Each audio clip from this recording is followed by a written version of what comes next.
Okay, well, welcome everyone. You are here for the Black Communities and COVID-19 webinar series. We've been doing this series since April, and today is actually our last webinar in this particular series, and we'll say more about that as we close out the event today. But we are delighted to be able to focus on the topic of university engagement for today. I am Carla Slocum. I'm the director of the Institute of African American Research. I'm also on faculty as professor of anthropology at UNC Chapel Hill. And I'm joined by my co-host, who is Mark Little, who is the executive director of the CREATE Center, also at UNC. Our initiative here to host these webinars is an outgrowth of something larger that we had undertaken over the past couple of years called Black Communities, a Conference for Collaboration. You can see that signage behind us today. As with the conference, the webinar mission is the same, which is to really engage in thinking about Black communities, the status of Black communities, and ultimately to help forge and foster and facilitate collaborations between Black communities, scholars, artists, activists, and other professionals that are working in support of Black communities. So we have been focusing on Black communities and COVID-19. Of course, the crises that the nation is under and the world is under is much larger than that now that we've been dealing with the issue of racial violence. So today, as we think about this question of university engagement, we'll also be considering just the current landscape that we're in today. I'd like to introduce our two featured panelists today.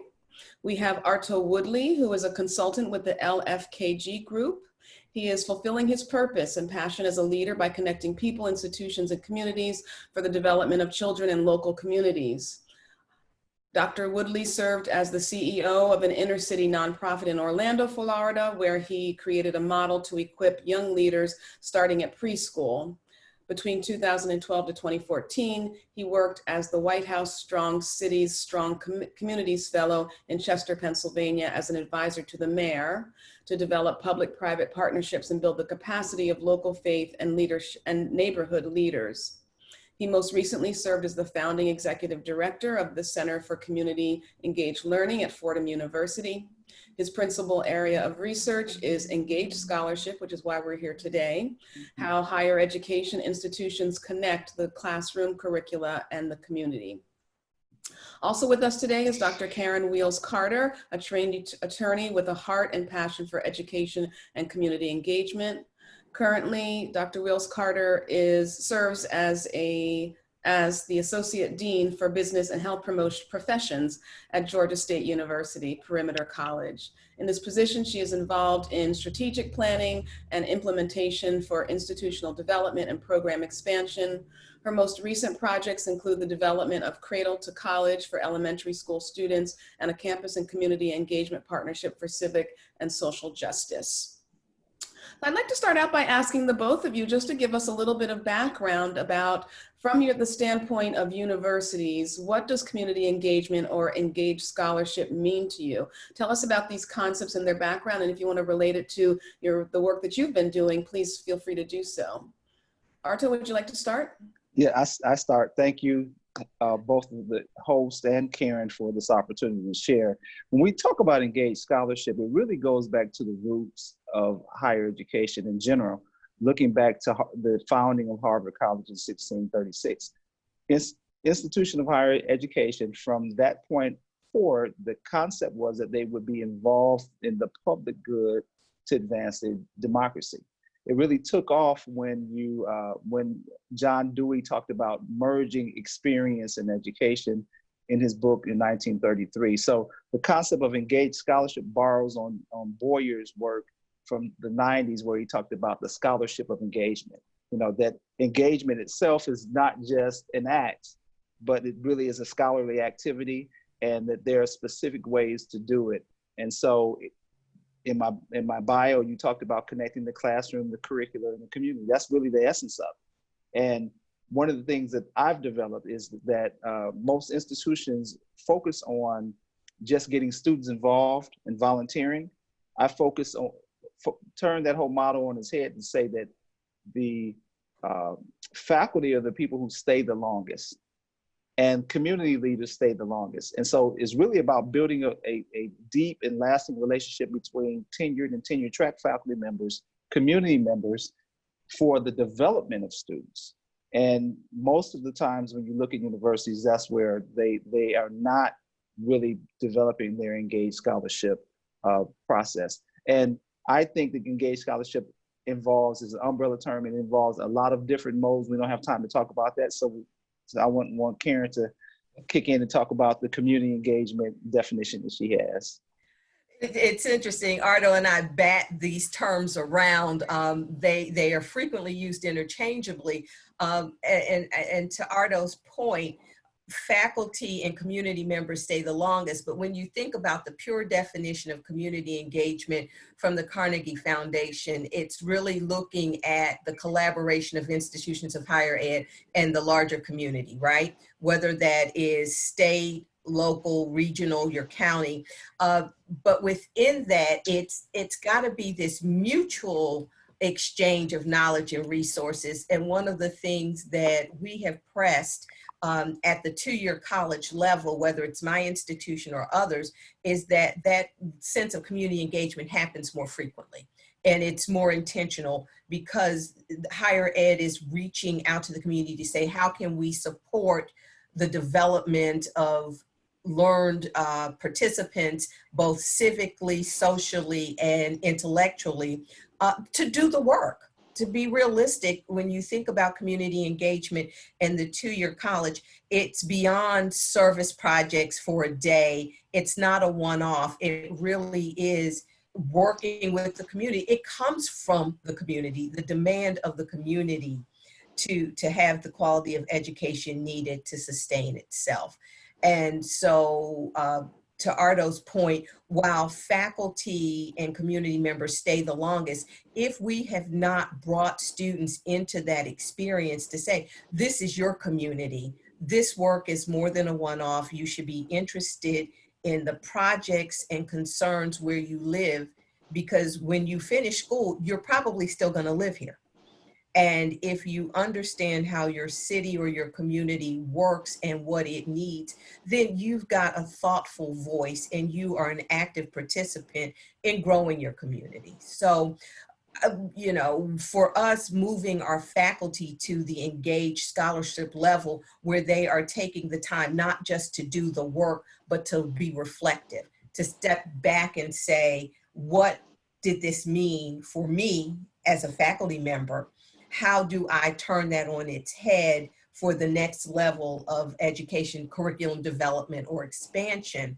Is that shift from just being in the community and engaged with them to being scholarly about that work.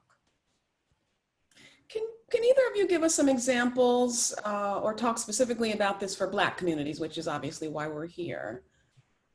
Well, one of the things that has worked for us is the invitation has to be mutual, right? And in the Black communities in which, or the predominant communities of color in which we have been working, it has been a game changer because people's voices haven't been heard. And so the engaged work that we have done in the last 2 years has been around issues like food deserts and food insecurities.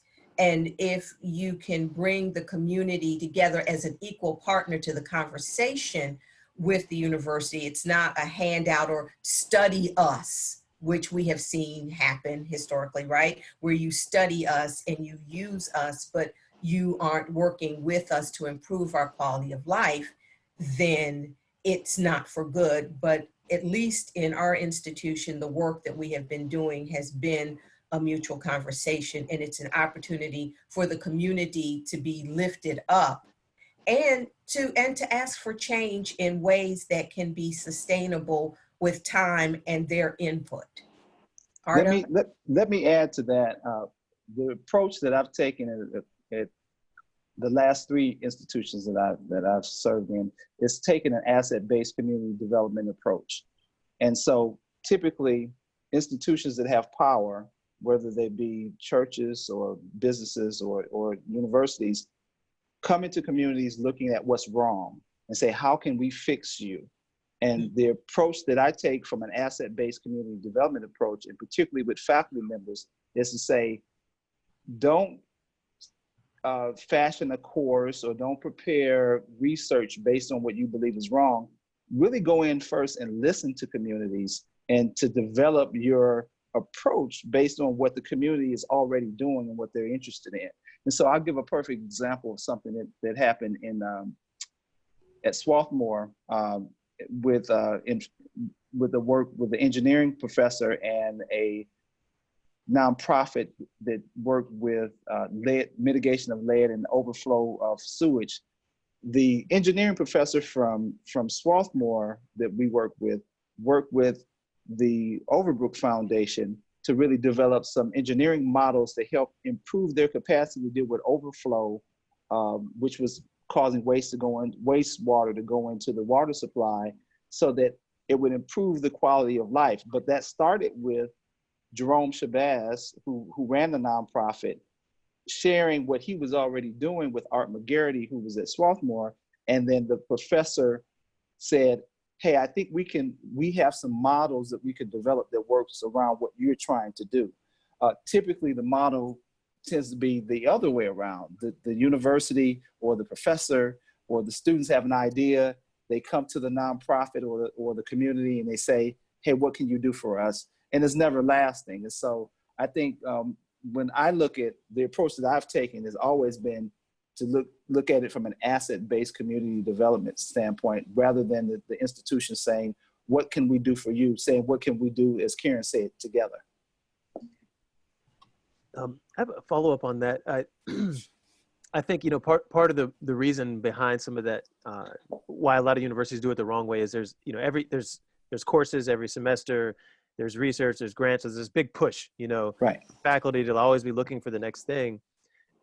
I'm wondering if you or Karen have done any work with communities to make them more active players in this. And so, so it may not be around a particular area where there's this really great match between, you mentioned like this engineer that's interested right. in lead, but you know, a community that may have a whole broad range of interest areas. How do they get to a point where they're able to approach a university to start to be the kind of drivers in that conversation? I wonder if you've had any experience with that or any advice for communities that want to become that active. I have, Mark, and that was at another institution where this particular community, they had a huge interest in improving the educational outcomes of their community. And so they coalesced around the idea of improving after school. And the professor at this particular institution really just began to meet with them on a regular basis and try to help them develop their idea. And then as they developed the idea, in my role working in the Civic Engagement Center at that particular institution, we began to support the work that they were doing and provided students and faculty support and some monetary support for what they decided they wanted to do. And the intent was to be able to get to the point where they could leverage their collective strength along with the university and to pursue larger dollars. And for me, and it's interesting that you mentioned that, I think that that's the right way for work to happen, because out of that, students were able to volunteer and serve. There were courses that were done, so the university benefited, but the community members who identified this issue that they wanted to address, they were the drivers. And so that was one example of it. Another institution where Widener in Chester, where the mayor identified issues, and the university was really key in helping that city become designated as a strong city, strong communities, initiated city. And the university provided space and support and dollars to support what the mayor was doing. But the issue started with the mayor and in the community, and the university came along as a part. So I've seen a couple of examples of it, how it could work positively. Mark, we are in fact refining a model along some of the lines that you're describing. We did several listening sessions in one of the communities in which we have a campus. And out of that, the community needs around health and family services evolved. And so the agencies actually then responded to us and said, here is the breadth of work that we need to accomplish that we cannot accomplish on our own. And we would like to put hands and feet to this work. And so we then brought the faculty and the community together to talk about the concerns and the need, and then the faculty developed their course curriculum around those needs. I mean, one of the most amazing things that I saw happen in our pilot with that was our anatomy physiology class. The instructor looked at all the facets of what it takes for a student to understand anatomy and physiology and the practical needs of this community around health information collection and working at the margins. And so they partnered with community members, the students, and 3 different agencies, and designed a process to get the information collected, to share it with the community.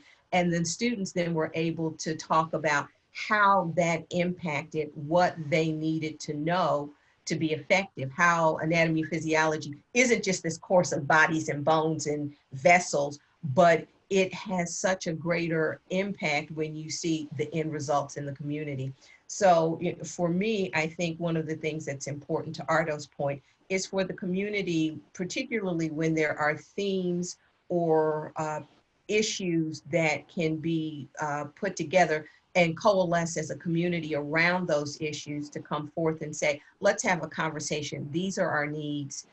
This is where there's a disconnect, and the institution then brings an interdisciplinary faculty team to that conversation, and together. And that's the way we've done this work in Newton County, has been around an interdisciplinary team that's been responding to the topics of concern or areas of need that the community has articulated. And I'm really excited because the community members have said, this has to be sustainable. And this is the part that we want to play: university, college, campus, faculty, and staff. What are you going to do to make sure that it's sustainable? And the committee has made a decision and redesigned their work plan for 2021, even in the midst, like us, we're in video, right? So they've redesigned their work to do support and engagement with the community virtually for the coming semester. So I'm really excited that it was community driven and we responded in an interdisciplinary fashion. And I want to add to Karen's point that her last point is the real challenge. Can it be sustainable, and can it become systemic? Because we both noted projects and programs, and that's really the challenge for higher education. Can it have a sustained commitment to these types of initiatives and engagement? You know, to Carla's point about Black communities, can there be a sustained relationship? And that's where the real challenge exists with higher education institutions. Can we move beyond the projects, and can we be just committed neighbors for the long term? Can you give us some examples of those, of projects that have been sustainable, or at least let us know what are some of the key ingredients that help make something sustainable in the projects that you've seen, maybe examples that have worked or not worked?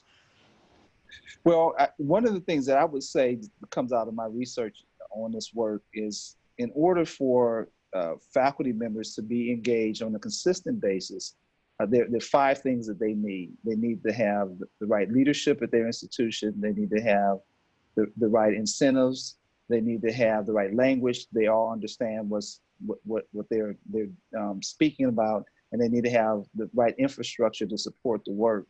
And so that the sustainability is directly tied to resources and is directly tied to leadership. And one of the institutions, which I won't name, was a really great institution, very engaged. The community members were part of the strategic plan. The leader who really pushed all that work, once that leader moved to another university as the president somewhere else, the next leader dismantled everything. And the leader who was running that, the president who was running that project, was in a predominantly Black city, and they really needed the university to serve as an anchor institution. And The successor came in and didn't see that at all and had a totally different vision. And so I would say, from a sustainability standpoint, from what I've seen from institution to institution, leadership, out of those 5 criteria, leadership is one of the most important pieces. And I really actually don't know the answer to how do you sustain from one leader to the next. I believe, this is just my hypothesis, I believe that once we really equip and help faculty members to be equipped and engage with community members on their own, that you set a culture. And so it doesn't make a difference who's at the top, that the faculty members are already doing the work, the community members are already engaging. That's what I believe is the next step, because leadership turnover is something that's inevitable. And I think it has a huge impact on the sustainability of initiatives like this. I don't know if Karen, have you seen something different? Well, no, I want to amplify what you're saying. It's really interesting. The studies show, Ardo's work, my work, that for infrastructure support, it comes from leadership top down, right? That's practical. The amount of dollars that we put behind it, the fact that it's included in a faculty member's portfolio for evaluation, for promotion and tenure.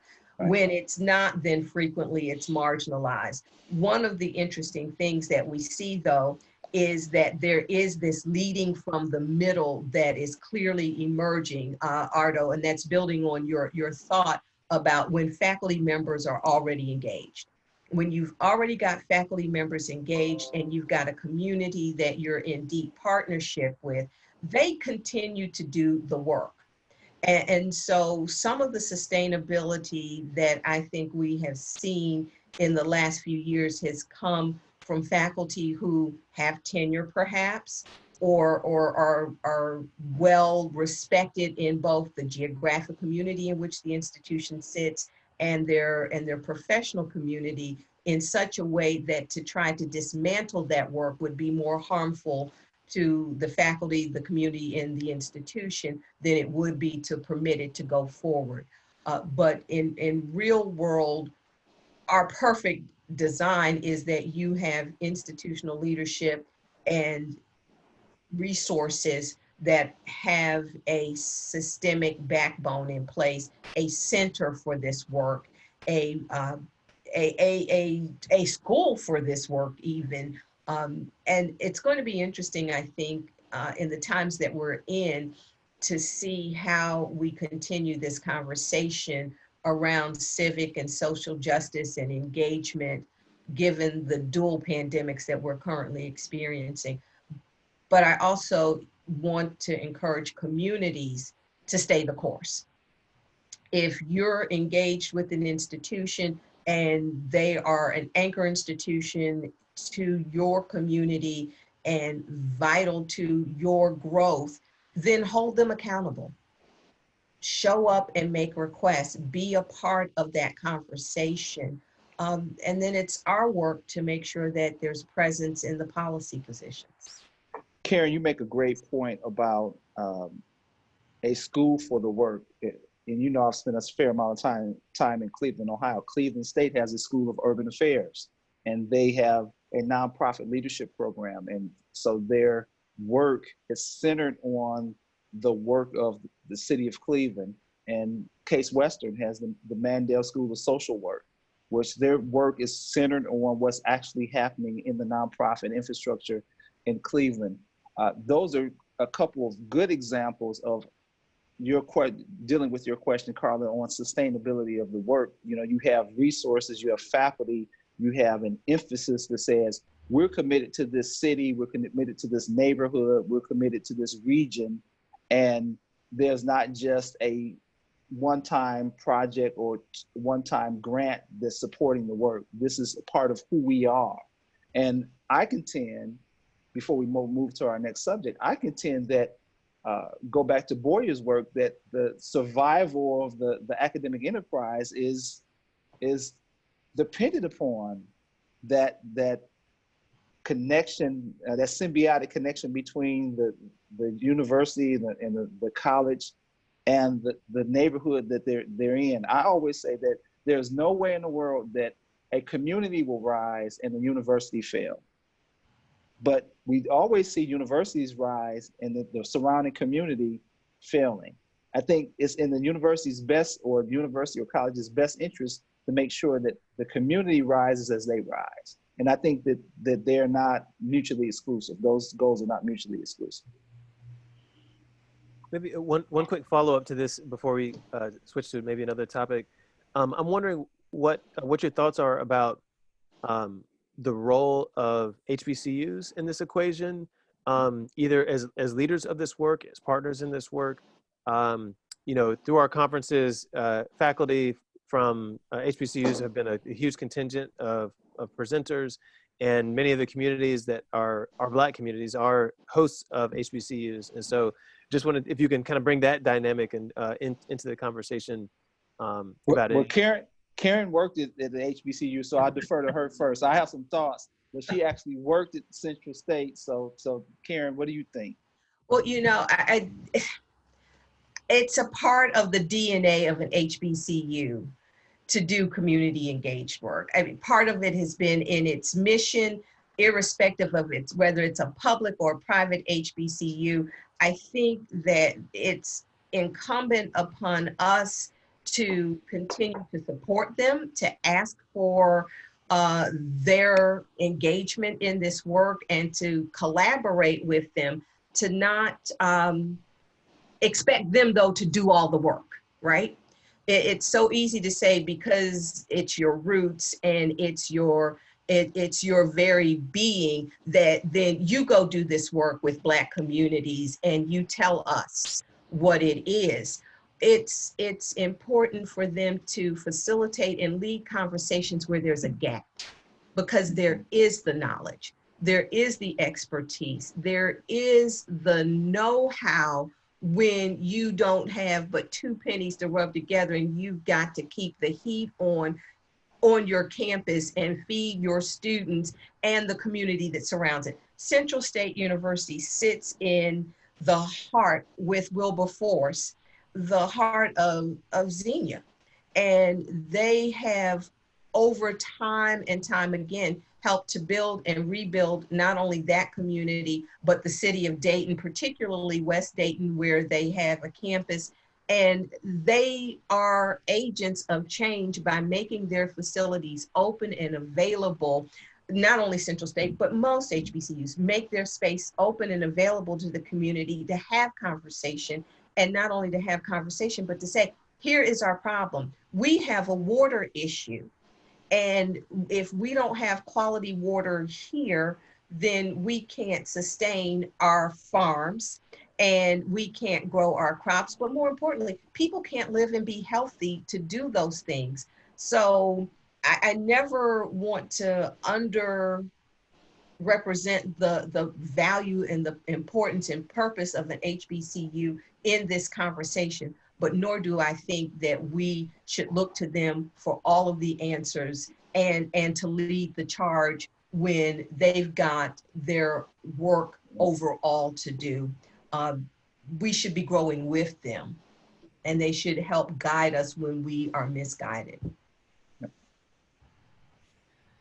Karen, you mentioned before the dual pandemic we're in, and we'd like to shift a little bit and focus on that particular issue related to this question of community engagement, university community engagement. So amid all the crises of public health, health disparities, racial violence that we're currently confronted with, what are the constructive roles that universities can play with Black communities that are nearby or in the same state of the institution in particular? Because usually university community engagement is with the communities that surround them. So what in this particular moment do you think are the things universities ought to be doing?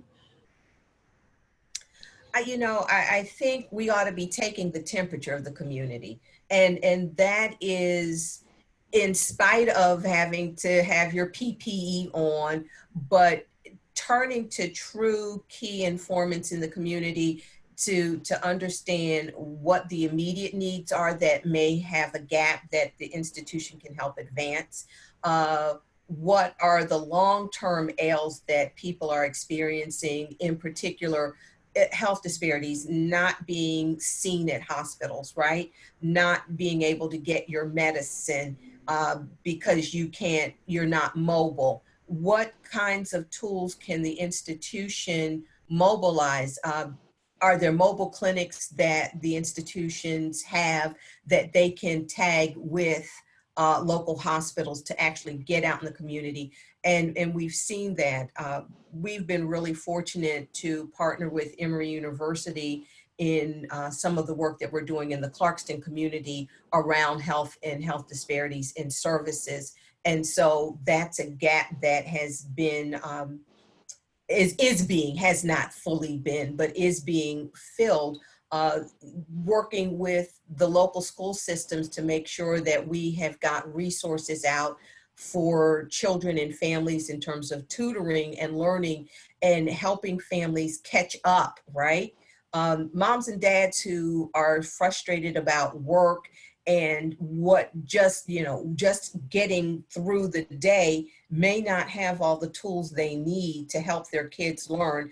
And K-12 institutions are throwing everything they have at it. But, some members of our Department of Education, for example, have chimed in, and our students who were tutoring face-to-face created ways to tutor students virtually.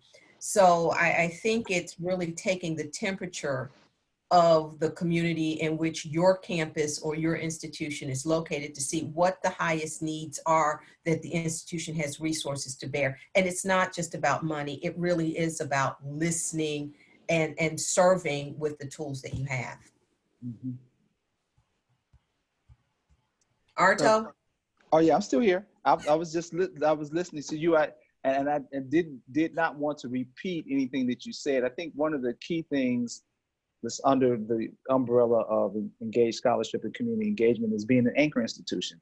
And you talked about listening. One of the key components of being an anchor is being able to convene people. And I think most institutions think that when you have the issues dealing with race or dealing with the pandemic, that we have to spend money. But their influence and their ability to convene people and convene people around issues, and as well as community members and faculty members, is important. And I think that many of the institutions, some have done a good job. I think some just weren't prepared for that role because they didn't have the currency of relationships. It sounds like Georgia State has done great work, but you were already in the community. Right. And so you weren't doing something that you hadn't already done. I see that many institutions were caught off guard with this moment racially and what's going on in terms of health disparities because they weren't engaged in those issues ahead of time. And so I think, Carla, one of the things that's very important is for institutions to do two things wherever they are, whether they are a two-year school, whether they are a four-year private or a big state institution. They should say, what is my obligation to my neighbors? And how do I define, and I talked about this earlier when we talked, how do I actually define community? And however I define community, what's my obligation to them? And what resources do we have where we can, and it's not always money, as you said, Karen, what resources do we have that we can really make sure that we are a good neighbor? And that's a conversation that the institutions, at least one of the institutions I was involved in, took it seriously. Others don't. They see it just as an activity to show that they've been involved. We paid for this table, we were teaching these classes, but they're not really committed to those long-term relationships. So I would say that institutions have to first define community and then make a commitment to whatever they believe their community is, and then define that commitment. So I think that's very important. Arto, I want to piggyback on that. When we define what the community is, we as faculty and staff at our institutions of higher ed have to understand that we too are the community. We shouldn't be. If we're really engaged scholars and we're really committed to community engagement work, then we too are the community, irrespective of whether we physically live in that geographic location or not. And I think that is something that we have to learn, teach, talk about on a regular basis, that it's not that community over there where I work. It's my community because I work there in partnership and for the good of those around us. And it comes with us, the four of us starting this conversation, and the people who are participating, changing that language and beginning to say, these are our communities. Well, some people feel, and I agree with you wholeheartedly, I think some institutions, because of the financial motive, they don't see the local community as the pool of students that they want to send to their universities. And I always believe that it's a crime that if a kid is within walking distance of your institution, that they should have an opportunity to attend that university at some point. And so part of it is this cultural shift of, who are our students, and what do our students actually look like? Do they look like the people who are in this neighborhood? Do we have a moral and ethical responsibility to these children? I say yes, and most of my work is founded on that. But I think many of the institutions, when we talk about the issue of power and how the boards look, they don't necessarily see themselves as committed to those students who are closest to them. I didn't say anything when you talked about HBCUs. I think this is a great opportunity for HBCUs, even though some may be struggling from a financial standpoint. I think this moment is a moment for them to really begin to assert why they're so important, because I believe that they're essential to this culture, but they always don't get to do that's necessary. But I think this moment is one where some of the HBCUs could really take the lead in having a discussion about some of the issues we're talking about.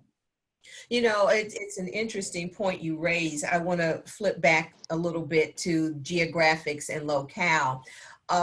My undergraduate alma mater made that shift during a time when it was not a necessity because of pandemic or anything else. They made a decision as a private liberal arts institution to say, we recruit from around the United States and the world for the cream of the crop, the best of the best, blah, blah, blah. And yet we have penalized local students because we've said we want this broad microcosm of the world. And they did a strategic plan and spent 5 years saying, what would it look like if we think locally? If we recruit locally, if we grow locally, if we develop locally, and then send them out as a microcosm. And, so to your point, Arto, in the midst of this rethinking higher ed, let's be honest, all institutions are rethinking admissions policies and procedures, testing, et cetera, because we don't know what we don't know yet. And so it's a great time to if you don't, we are homegrown. This is, we are a predominantly minority serving institution, both at the 2-year and the 4-year level. But for colleagues in other institutions around the US, I think it's a great opportunity to take up the call, Arto, that you are articulating regarding thinking and developing locally, and for HBCUs and Black communities alike to say, wait a minute, I do live 10 miles from that place and I'm not being considered. And we've got to have a mind shift because it's that erudite institution, even though it's only 10 miles from my house, I haven't thought about it. So how do we engage communities and families in thinking differently about being a part of those institutions, whether it's a student, an employee, or a faculty member? Carla, can I make a point about race and this work in the context of higher education? Of course.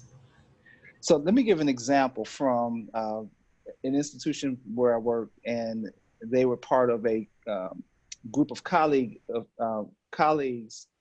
of peer institutions that worked on engaged work. And we went to a session, and me and some of my team members, and the conversation was anti-racism. So I walk into the room and bring, I had built a pretty diverse team, and the conversation went on for a while, and I stood up and made a point. I said, before we talk about doing anti-racist work in the communities where you work, let's talk about diversifying the people who are doing the work in this room. I said this room was lacking diversity until I walked in with my team members.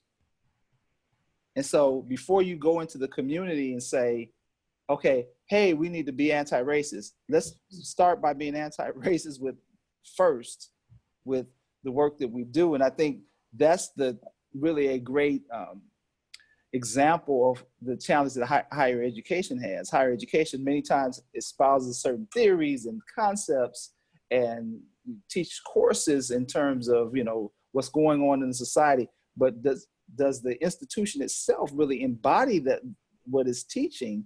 I think that's really the real challenge. And so when you talked about this moment, and Karen talked about the pandemic, and we talk about the issue of race, race, I think really the real reckoning starts at home first.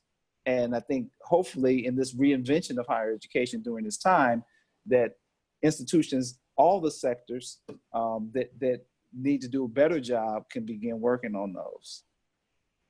So Arto, something that I've been thinking about, kind of inspired by what you just said, is kind of the role of humility in this moment, and kind of what you described. I think amplified is what's happening right now. You have a lot of institutions who see this moment and want to do something and want to continue leading in this moment, and building new programs and new initiatives.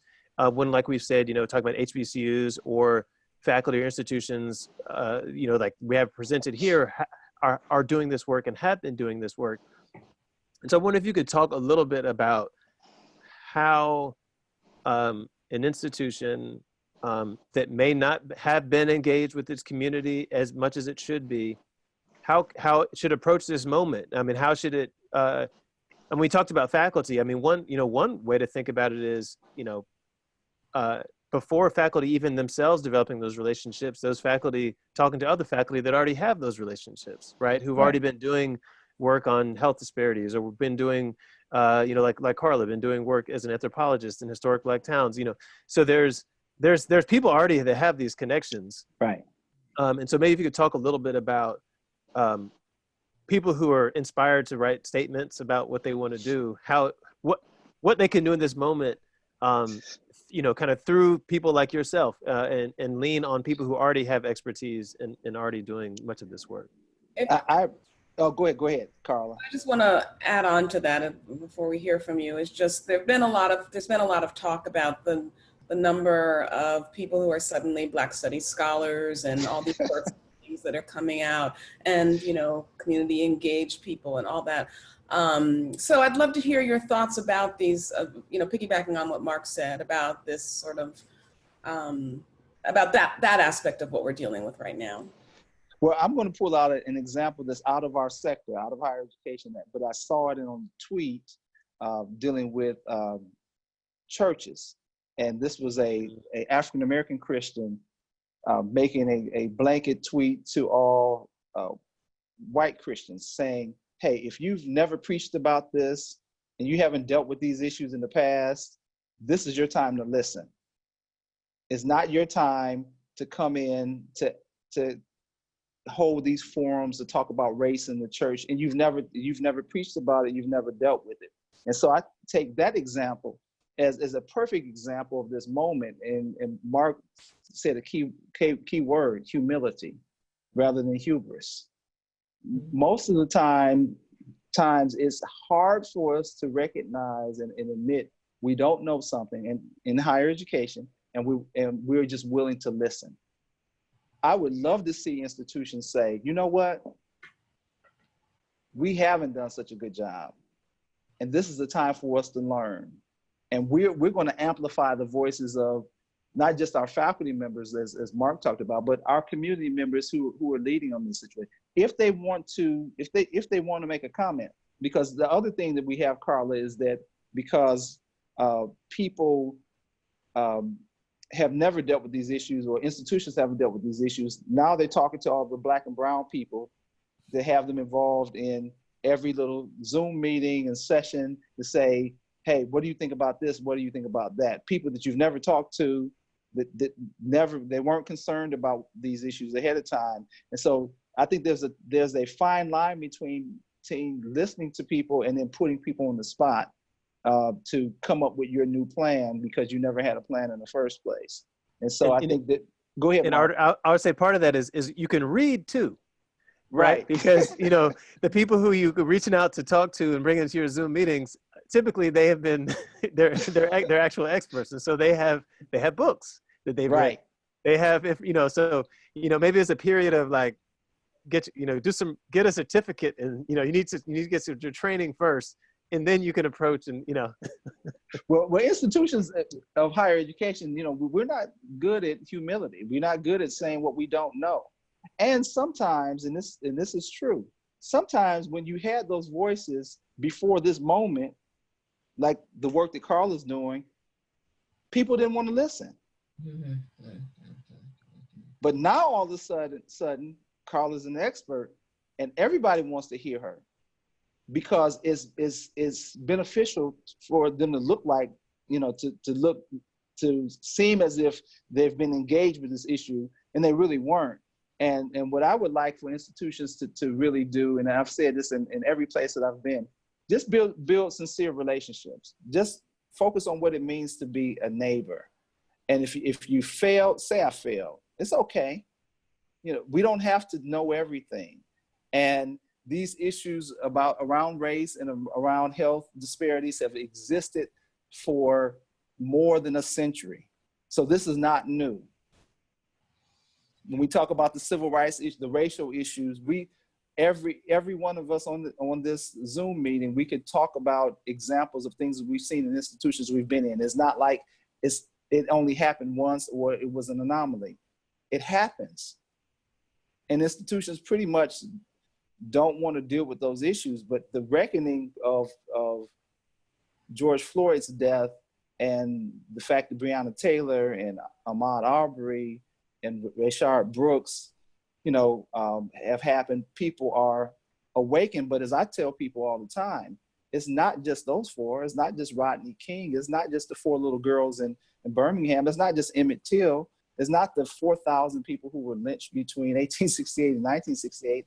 It's the millions of nameless African-American men and women who have been dehumanized. And what institutions of higher education should be doing is to help, not to restore our humanity, because God gave us our humanity, but to help elevate the humanity of Black and brown people, so that people can see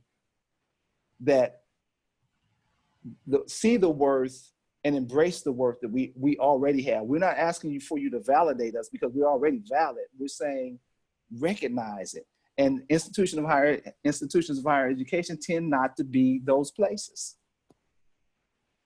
There are some, but as an industry, you have a hard time doing that. So that's probably more than you wanted. No, that's good. Maybe, and I'll throw maybe one small thing in there. To be curious to hear your thoughts, kind of how this filters down into what is considered scholarship. And so yes. This in our leave is at a business school, and what the business school defines as scholarship is very much defined by a very narrow constituency. And so when they're looking to hire faculty or whatever it is, people who are scholars in these particular things, they're not able to reach the diversity numbers they claim they want to meet. And so maybe if you could just talk a little bit about, we talked about engaged scholarship in terms of working directly with communities, but even just kind of what constitutes a good question for a publishable paper? What is a journal that's even valid? Those are all kind of tied up in who gets to decide what's, to your point, recognizing who can actually ask a valid question. And lastly, I'll just throw out there, there's a lot of times there's conversation on our campus about, increasing the number of African-Americans who are interested in business. And I was like, if you go on any HBCU campus, the largest major is business. So it's not, it's not any dearth of people interested in business or being entrepreneurs. Like, that's not the problem. Well, your point is is well made. And I think that one of the issues, and I said this in my research, is higher education focuses on this real issue. You know, how do we quantify knowledge? Is knowledge purely quantifiable and experimental, or is it qualitative and experiential? And so when you talk about engaged work, that's the challenge that engaged work has, because you talk about economics and different other areas, they would say, well, you know, if it's not quantifiable, you know, is that really engaged work? The engaged work is more qualitative. You know, you're doing focus groups and surveys. You really can't, you know, you can't really do a statistical analysis of it. And I think that the challenge of scholarship in higher education is how do we actually define scholarship? You know, before World War II, you had more public scholars, but with the advent of research dollars being introduced into the higher education landscape, you know, the focus became more statistical and research oriented and less qualitative and experiential. And so I think that the whole issue of how departments define their scholarship and what journals are acceptable to be published in is critical. And that in itself locks a lot of people out.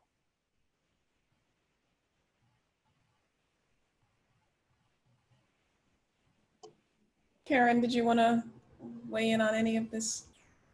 You know, I'm just sitting here taking it all in and thinking about it.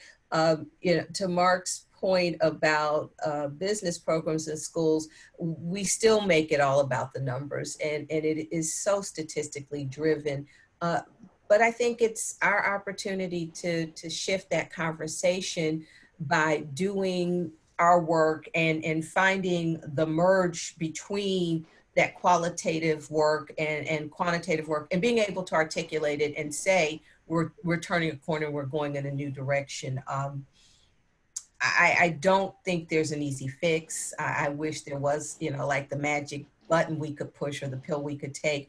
But I agree with both Arto and Mark that it can be limiting. And I think we in the Black community have to step up and speak up and present our work and continue to present our work as valuable and meaningful in these other ways in which we're doing it, and show how it's complementary.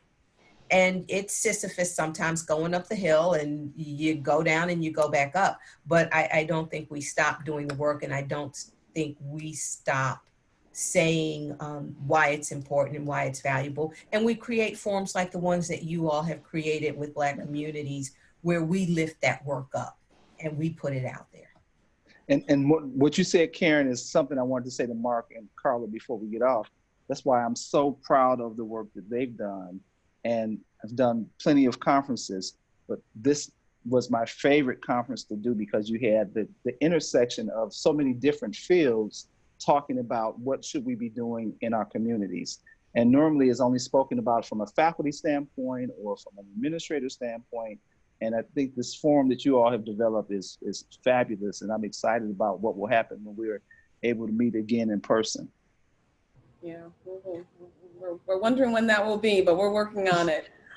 You know, back to just before we close out, Arto, in 2019, for the 2019 Black Communities Conference, you did an incredible workshop that was a lot about funding for community kind of work. And I remember that was a dynamic session. It was standing room only. I wonder in this particular time if what you all are thinking about related to funding for this kind of work at this particular moment. I remember in your workshop, you had cautioned about relying on grants only to do this work. So if either of you can speak about the funding aspect of universities trying to do this engaged work. Well, I'll tell you this from the work that I'll do, and I'll leave room for Karen, because I'll say this real quickly.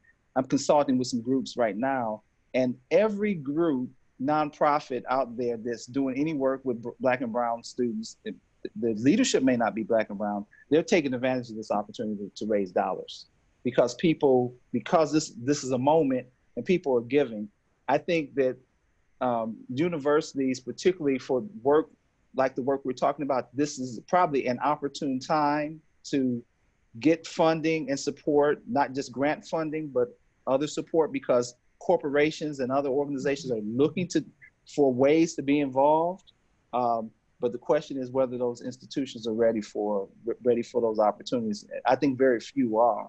Karen, what do you think? You know, that's a great question. I'm watching how dollars are being distributed.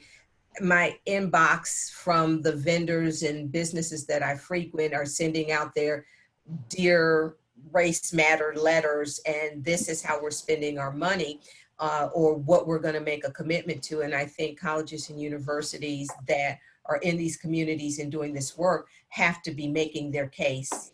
They've got to be in relationship already. You can't just show up out of the blue, right? So you've got to be in relationship. And for the local communities, they know you, you know them, but you've got to make that case immediately and thoroughly of why it's important for us to be partnering at this time to attend to the concerns of the community, and be specific about outcomes and who's going to be at the table, so that it reflects the institutions and the community, and it's speaking to outcomes that lift those communities up, or at least sustain them during these difficult times. We have our nationals that we work with, but certainly our locals who may also be struggling. It's not always dollars in the funding, but it is the totality of resources that are available. And so I think we need to look at that as well. Thank you, Karen and Arto. This has been really good. I almost wish, I feel sorry for the folks that participating. We kind of started about 10 minutes before everyone joined us. So Carl and I have benefited from more than an hour of engaged conversation with these two wonderful scholars. But thank you so much for joining us today and helping us close out this webinar series, Black Communities and COVID-19. Carla and I have decided we need to take a pause on this series, at least for the month of July, to reassess kind of the focus of it and the format. We'll hopefully return in some kind of format in the fall, but we'll let people know. In the short term, what we will be doing is we'll be developing a survey, which we're going to share with all of the past participants in Black Communities Conference, to get a better understanding, not just of what we might do in the short term, but what really should be the future of the conference. And Arto, I appreciate what you said about the dynamism and the goals of the conference. But as in the world that we are in right now, we're not going to host a conference this fall, for example, because for health reasons. And so we really want to hear from people that have come to the conference about what they want, what we could do, and what we should do. So please keep your eye out for that survey. So with that, I want to thank our panelists today. Thank all the panelists who have joined us over the past few weeks. And I don't know, Carla, if you have anything else you want to add. No, just thank the panelists. Thank everybody that's been joining us all these weeks, and stay tuned for the next iteration of Black Communities. Great. Thank you all. Thanks so much, guys. Thank you. Everybody be well. You too. Stay safe. Stay safe.